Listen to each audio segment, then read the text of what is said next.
Olá, boa tarde, boa noite, bom dia. Sou o professor Anderson Vilar, professor de História Geral do cursinho Rosa Parques da Uneafro. Normalmente, quando nós utilizamos as aulas presenciais, costumamos utilizar um material que é o material do Etapa, né? Perdão, desculpa, é o material da Poli, do cursinho da Poli. A Poli, através do Banco Itaú, né, do Itaú Cultural, proporcionou para que todos os alunos do cursinho da Uneafro utilizassem a apostila. Essa apostila da Poli, quando se trata da questão de história geral, ela começa pela história antiga e ela é um pouco conteudista, né? Então, assim, esse tipo de material ele é muito interessante para todos os vestibulares. Ele aprofunda um pouquinho mais as questões de história geral. Algumas questões que são abordadas não caem no Enem, mas eu acho que é interessante porque quanto mais conhecimento nós tivermos, mais nós vamos estar preparados para o Enem. E como no Rosa Parques tem vários professores de história, eu optei em trabalhar história geral e eu pego normalmente as primeiras aulas que são antiga e medieval. Não cai muito no Enem, mas eu acho que é interessante a gente pensar um pouquinho sobre a antiguidade, como que funcionava. As questões que mais caem no Enem sobre essa questão é uma analogia entre a democracia antiga e a democracia moderna, né? Mas eu acho interessante de compreender um pouco o espírito dos povos antigos e os textos ajudam a gente a ter essa compreensão cultural, porque essa compreensão cultural que nós chamamos de cultura helenística, ela vai trazer informações e vai influenciar também no Renascimento e na Idade Moderna. Tanto é que o pensamento moderno de democracia, ele tem como base o pensamento antigo. Claro que ele vai ter outras vertentes, né, sobre a democracia, mas, porém, toda a civilização ocidental, clássica, europeia, e que influencia aqui no Brasil, devido nós fomos colonizados pelos portugueses, tem uma influência direta com os gregos. Então, acho que é importante a gente entender isso, entender essa relação. Essa relação começa com a compreensão de Grécia e Roma.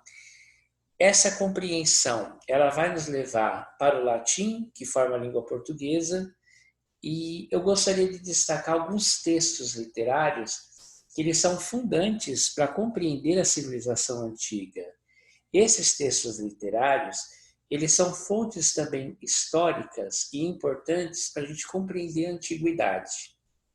Então, quando nós nos debruçamos sobre os textos da antiguidade, a gente consegue fazer uma relação com a civilização antiga. E através desses textos que foi nos deixado e que foram preservados de alguma forma, eles são registros muito interessantes no ponto de vista da história, porque a história trabalha, é uma ciência, a história trabalha com fontes. Aí vocês vão me dizer, mas essas fontes são confiáveis? Né? Então, assim, se elas são confiáveis ou não, o importante é entender o que é a verdade para os antigos. Se nós compreendermos os sentidos de verdade para os antigos, talvez isso vai nos ajudar a compreendê-los. Por exemplo, os mitos, não sei necessariamente se no século IV a.C., quando a gente tem o Império, quando a gente tem uma certa dominação dos povos gregos na cultura, se eles acreditavam naqueles mitos.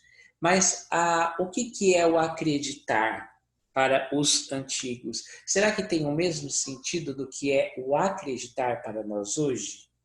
Né? Jesus diz: conheceis a verdade e a verdade vos libertará. Esse tipo de frase, ela tem um sentido grego de verdade, que a verdade liberta, que a verdade é o conhecimento. Eu vou dar um exemplo para vocês. Se eu disser, o menino queimou a mão quando colocou a mão no fogo, vocês vão entender que isso é uma verdade ou não. E se esse menino realmente existiu ou não, se é uma invenção da minha cabeça ou não, de fato, se algum menino colocou a mão no fogo, certamente ele queimou a mão.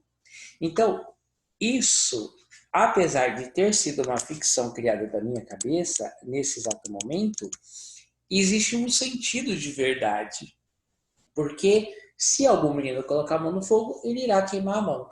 Os mitos, naquela época, eles também tinham esse sentido.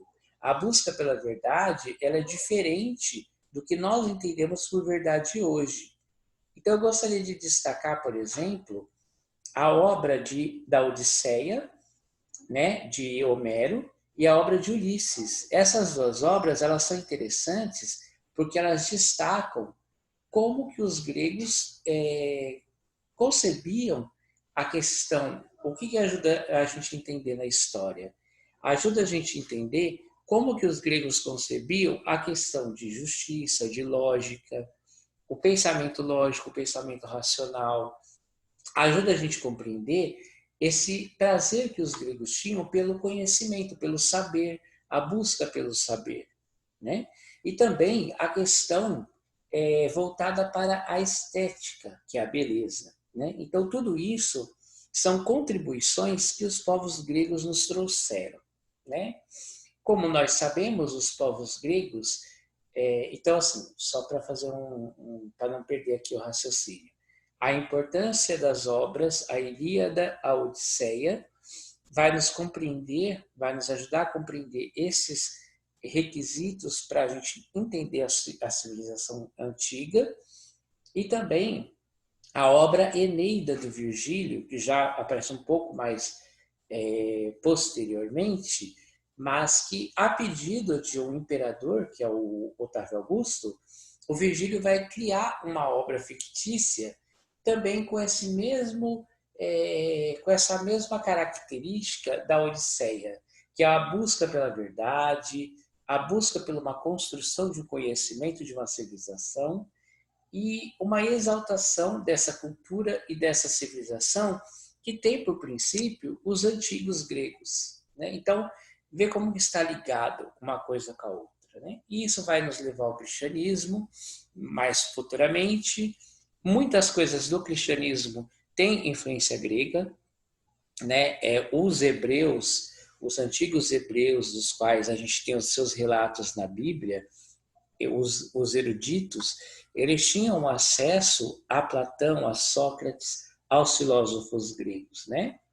Então, existe, eu não vou saber agora dizer, mas existe uma escavação que se encontrou algumas civilizações hebraicas e dentro, no meio dessas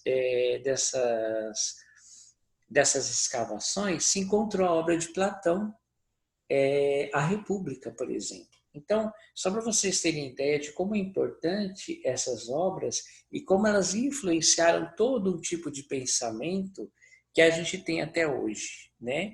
Tudo isso para a gente poder entender um pouquinho os gregos, para eu poder falar como que eles viviam, né?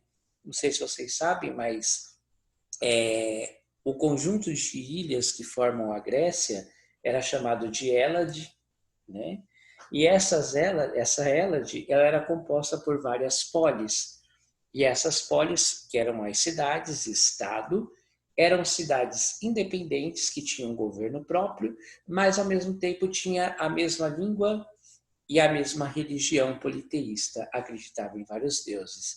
Cada uma dessas cidades tinha um deus ou uma deusa que era o seu protetor, e eles viviam em paloças, né? Eram casas de madeira, e aos poucos eles foram se organizando e se tornando uma cidade organizada, né?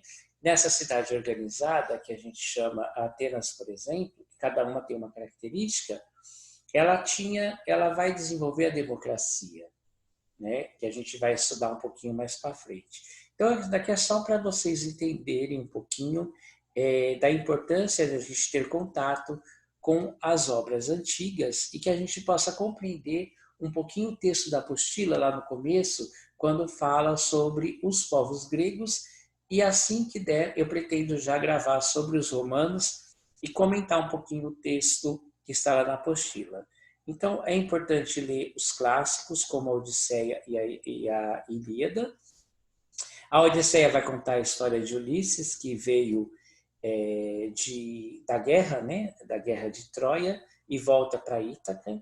Então, toda a sua trajetória da volta para Ítaca, passando por várias situações, tem várias interpretações, né? Elas eram utilizadas, essas interpretações heróicas, elas eram interpretadas de várias formas, tinham alguns significados para os gregos, né? Tinham vários significados, e também a obra, eu não falei da Odisseia, e a Ilíada, que é a Ira de Aquiles, né? Também é uma obra muito interessante, que conta também, narra um pouquinho também a história do herói grego, o Aquiles. E essas obras, elas vão inspirar vários autores, várias produções, ela inspira toda a forma literária como que nós concebemos a literatura, tem interpretações na poesia, mas eu acho que é interessante também a gente puxar um pouquinho a nossa sardinha para a questão da história. Eu agradeço a atenção e até uma próxima.